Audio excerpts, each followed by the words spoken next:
افغانستان میں ہم جنس پرستوں کی خفیہ زندگی عاریہ احمد زئی۔ افغانستان میں ہم جنسیت ایک ایسا موضوع ہے جو کہ ممنوع ہے۔ ذرائع ابلاغ میں اس موضوع پر بات کبھی کبھار ہوتی ہے اور زیادہ تر لوگ ہم جنس پرستی کو غیر اخلاقی اور غیر اسلامی سمجھتے ہیں۔ اس کا نتیجہ یہ ہے کہ ہمیں افغانستان کی ہم جنس پرست کمیونٹی کے بارے میں کوئی اعداد و شمار دستیاب نہیں ہے اور کوئی نہیں جانتا کہ ملک میں گے، لیزبین اور ٹرانسجینڈر افراد کی تعداد اصل کیا ہے۔ بی بی سی نے 4 ایسے ہی افغانوں سے بات کی جن کے جنسی رجحانات عام لوگوں سے مختلف ہیں۔ ان سب نے ہمیں بتایا کہ وہ کس طرح ایک خفیہ زندگی گزارنے پر مجبور ہیں، لیکن یہ چاروں اس بات پر ڈٹے ہوئے ہیں کہ وہ اپنے جنسی رجحانات پر سمجھوتہ نہیں کریں گے۔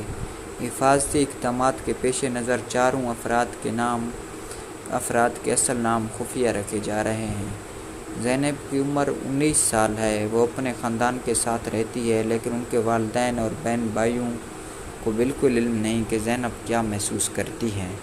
ان کا کہنا تھا کہ میں کوئی 15-16 سال کی تھی جب مجھے احساس ہوا کہ میں مردوں کو پسند نہیں کرتی۔ ان دنوں میں ایک بیوٹی پارلر میں کام کرتی تھی۔ وہاں میرے ارد گرد بہت سی لڑکیاں ہوا کرتی تھیں۔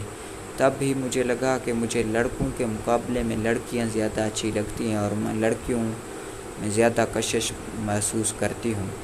زینب کے بقول انہیں اپنے جذبات کا اظہار کرنے اور اپنی پہلی ساتھی یا پارٹنر کو یہ بتانے میں سال لگ گئے اور اسے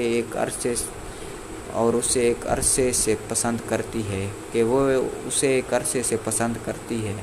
جب زینب نے اپنے برسوں پرانی سہیلی کو بتایا کہ وہ اس سے محبت کرتی ہے تو ان کی دوست کا رد عمل ایسا تھا جیسے اسے بہت دھچکا لگا ہو۔ وہ کہتی ہے، میں نے اپنی ایک سہیلی کو بتایا کہ میں اس کے بارے میں وہی جذبات رکھتی ہوں جو عموماً ایک لڑکا کسی لڑکی کے لیے رکھتا ہے۔ اس اظہار محبت کے کچھ عرصہ بعد تک زینب کی سہیلی ان سے دور ہی رہی اور دونوں میں فاصلہ پیدا ہو گیا، لیکن بعد میں دونوں دوستوں نے ایک جوڑے کی شکل اختیار کر لی۔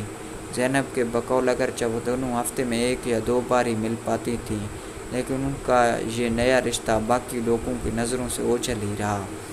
زینب کہتی ہیں کہ ہمارے ہاں لیزبین خواتین کی ایک بڑی تعداد پائی جاتی ہے، لیکن وہ اس پر کھول کر بات نہیں کر سکتی۔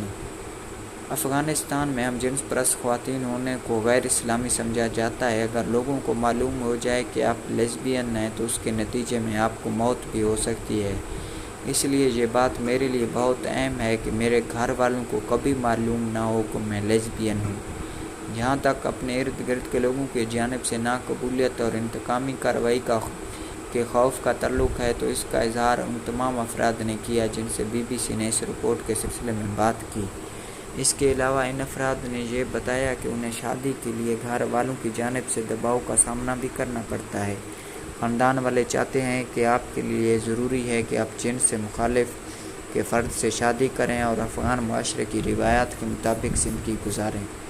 داؤد جب 18 سال کے تھے تو انہیں احساس ہوا کہ وہ ایک ہم جنس پرست مرد گے ہیں، تاہم اس کے باوجود انہوں نے ایک خاتون کے ساتھ منگنی کر لی۔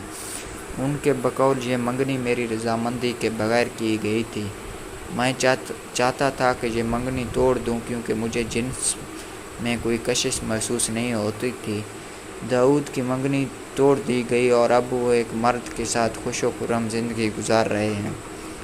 ان کا کہنا تھا کہ ہم دونوں کا رشتہ بہت گہرا ہے۔ جب ہم ایک دوسرے سے ملتے ہیں تو ہمیں لگتا ہے ہم کسی دوسری ہی دنیا میں پہنچ گئے ہیں، لیکن زینب کی طرح داؤد بھی ایک دوہری زندگی گزارنے پر مجبور ہیں۔ افغانستان میں ہم جنس پرستی کو ایک بہت بری اور منفی بات سمجھا جاتا ہے۔ اگر لوگوں کو ہم دونوں کے بارے میں معلوم ہو جائے تو ہو سکتا ہے وہ ہمیں پھانسی پر لٹکا دیں۔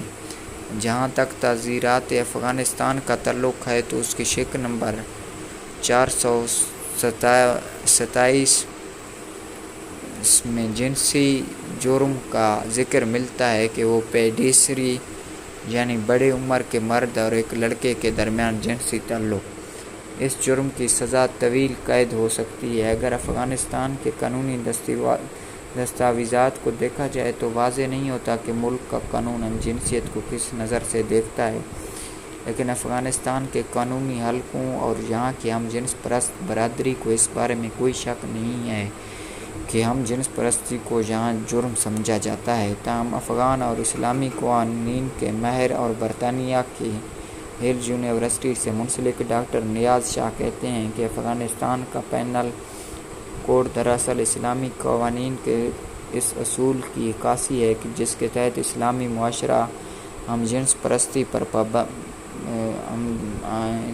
اسلامی معاشرے میں ہم جنس پرستی پر پابندی ہوتی ہے۔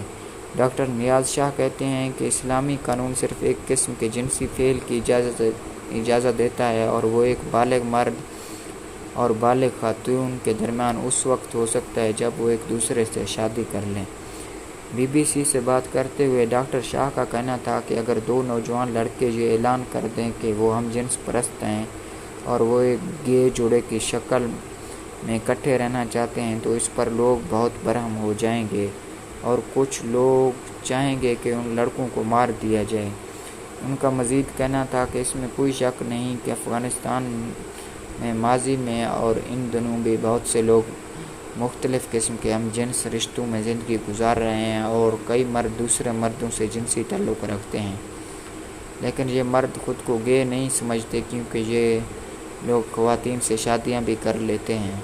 ڈاکٹر شاہ کے بقول افغان معاشرے میں ایک مرد کا دوسرے مرد سے پیار ایک اجنبی تصور ہے۔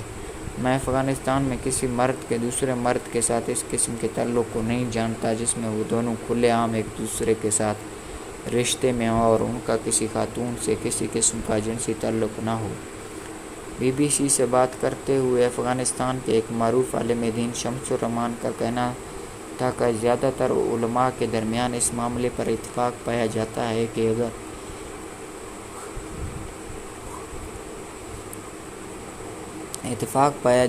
کہ اگر ہم جنسیت کا فعل ثابت ہو جائے تو اس کی سزا موت ہی ہونی چاہیے۔ ان دونوں کو ایک پرانی دیوار کے ساتھ کھڑا کر کے وہ دیوار ان کے اوپر گرا دینی چاہیے اور یوں انہیں ایک دردناک موت مرنا چاہیے۔ افغانستان میں ایک شخص جس کی خواہش ہے کہ اس کے ملک میں LGBT برادری کے لوگوں کے ساتھ بہتر سلوک ہونا چاہیے، وہ نعمت سادات ہیں۔ وہ اس سلسلے میں افغانستان میں ایک مہم بھی چلا رہے ہیں۔ نعمت سادات نے 3 سال پہلے کھلے عام تسلیم کر لیا تھا کہ وہ گے ہیں۔ جب میں نے یہ اعلان کیا تو میرے خاندان کے زیادہ تر لوگ اور میرے دوستوں نے مجھ سے تعلق توڑ لیا۔ ان میں ایسے لوگ بھی شامل تھے جو افغانستان سے زیادہ مغربی ممالک میں زندگی گزار چکے تھے۔ آج کل واشنگٹن میں رہائش پذیر نعمت سادات کے بقول حتیٰ کہ اعلیٰ تعلیم یافتہ اشرافیہ ہارورڈ اور برکلے جیسی یونیورسٹیوں کے پڑھے ہوئے لوگ بھی مجھے قبول کرنے میں مشکل ہوئی۔ سادات کی پیدائش افغانستان کی ہے لیکن وہ اس کے بعد کئی سال بیرون ملک رہے اور پھر 2012 میں تعلیم کے شعبے میں ملازمت کی غرض سے افغانستان واپس آ گئے۔ سادات نے بتایا کہ جب انہوں نے کھلے عام تسلیم کر لیا کہ وہ گے ہیں تو افغان حکام نے ان پر دباؤ ڈالنا شروع کر دیا اور انہیں کابل کی امریکن یونیورسٹی کی ملازمت سے بھی ہاتھ دھونے پڑے۔ ان کا کہنا ہے کہ جب وہ افغانستان میں تھے تو انہیں کابل کے ہم جنس پرست کمیونٹی کے افراد سے ان کی زندگی کے بارے میں بات کرنے کا موقع ملا۔ دنیا کے باقی شہروں کی طرح کابل میں بھی ایسے مقامات موجود ہیں جہاں اس کمیونٹی کے لوگ آپس میں ملتے ہیں، جیسے جسمانی ورزش کے جمز، پارک یا شاپنگ مالز وغیرہ، لیکن ان مقامات کی ملاقاتیں زیادہ تر وہاں تک محدود رہتی ہیں، آپ ایک دوسرے سے ایک آدھ بار ہی مل پاتے ہیں۔ سادات کہتے ہیں چونکہ زیادہ تر لوگ اپنے خاندان والوں کے ساتھ رہتے ہیں اس لیے وہ کسی کو اپنے ساتھ گھر نہیں لے جا سکتے، اس لیے انہیں کوئی دوسری جگہ کرائے پر لینا پڑتی ہے، جیسے کسی اسٹور کا پیچھے والا کمرہ۔ میں نے دیکھا کہ کابل میں ہم جنس پرست لوگوں کے لیے ایک دوسرے کے ساتھ دیر پا دوستی یا رشتہ قائم کرنا بہت مشکل ہو جاتا ہے۔ LGBT افراد کی زندگی شرعی قانون میں جکڑی ہوئی ہے۔ کسی ایسے شخص سے شادی جس سے وہ سچی محبت کرتے ہوں، یہ تو بڑے دور کی بات ہے۔ افغانستان کے ہم جنس پرست افراد تو اپنے لیے جینے کا حق بھی نہیں مانگ سکتے۔ نعمت سادات کو امید ہے کہ آخر ایک دن قدامت پسند مسلمان معاشروں میں بھی ہم جنس پرست افراد اپنے حقوق حاصل کرنے میں کامیاب ہو جائیں گے، لیکن نعمت سادات جس مغرب میں رہائش پذیر ہے، وہاں بھی ان افراد کے حقوق کا تعین حال ہی میں ہوا ہے اور اب بھی یہ حقوق دباؤ کا شکار ہیں۔ مثلاً جرمنی میں 1994 تک مردوں کے درمیان جنسی تعلق غیر قانونی تھا اور حالیہ عرصے میں ہی ریاست نے ایسے افراد کو ہرجانہ دلوانے کا انتظام کیا ہے جنہیں ماضی میں ان کی جنسی شناخت کی وجہ سے مقدمات کا سامنا کرنا پڑا تھا۔ اور یہ صرف اسلام ہی نہیں جو ہم جنس پرستی کو ایک غیر اخلاقی فعل تصور کرتا ہے، اگرچہ اس سال کے اوائل میں کیتھولک عقیدے کے روحانی پیشوا پوپ فرانسس نے کہا تھا کہ جو سلوک ماضی میں ہم جنس پرست افراد کے ساتھ روا رکھا گیا ہے اس پر کلیسا کو معافی مانگنی چاہیے۔ تاہم بہت سے قسامت پسند عیسائیوں کے خیالات بھی اسی قسم کے ہیں جو اسلام میں ہیں۔ تاہم افغانستان میں اس قسم کی تبدیلیوں میں ابھی بہت عرصہ لگے گا۔ 24 سالہ شمیلہ ٹرانسجینڈر ہیں۔ ان کا کہنا ہے وہ پیدا تو لڑکا ہوئی تھی لیکن ان کو ہمیشہ لڑکیوں والے کام اچھے لگتے تھے۔ چھوٹی عمر سے ہی انہیں گڑیا سے کھیلنا، لڑکیوں میں اٹھنا بیٹھنا اچھا لگتا تھا، لیکن وہ جب سے بالغ ہوئی ہے انہیں اپنی جنسی ترجیحات کو خفیہ رکھنا پڑتا ہے۔ میں خود کو ایک قیدی کی طرح اس کمرے میں بند کر لیتی ہوں، میں آئینے کے سامنے اپنا بناؤ سنگھار کرتی رہتی ہوں، موسیقی سنتی ہوں، ٹی وی دیکھتی ہوں اور ڈانس کرتی رہتی ہوں۔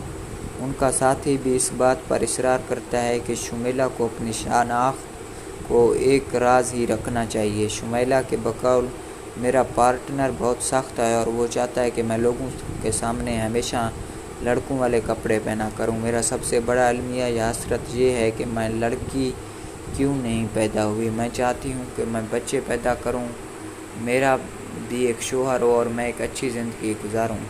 صرف شمیلہ ہی نہیں بلکہ اس معاملے پر BBC سے بات کرنے والے تمام افراد نے بتایا کہ انہیں بھی اسی قسم کے احساسات ہوئے اور وہ بھی خود شناسی اور خود کو اندر سے ٹٹولنے کے مراحل سے گزرے۔ سب خود کو امید اور مایوسی کے درمیان پھنسا ہوا محسوس کرتے ہیں، لیکن یہ تمام لوگ اس بات پر ڈٹے ہوئے ہیں کہ وہ اپنی اصل شناخت اور جنسی ترجیحات پر قائم رہیں گے۔ نعمت سادات پر امید ہیں کہ حالات بہتر ہو جائیں گے، لیکن ان کا کہنا ہے یہ تبدیلی صرف اس وقت آ سکتی ہے جب ہم جنس پرست افراد کے حقوق کو اقلیتوں کے حقوق کے بڑے تناظر میں دیکھا جائے۔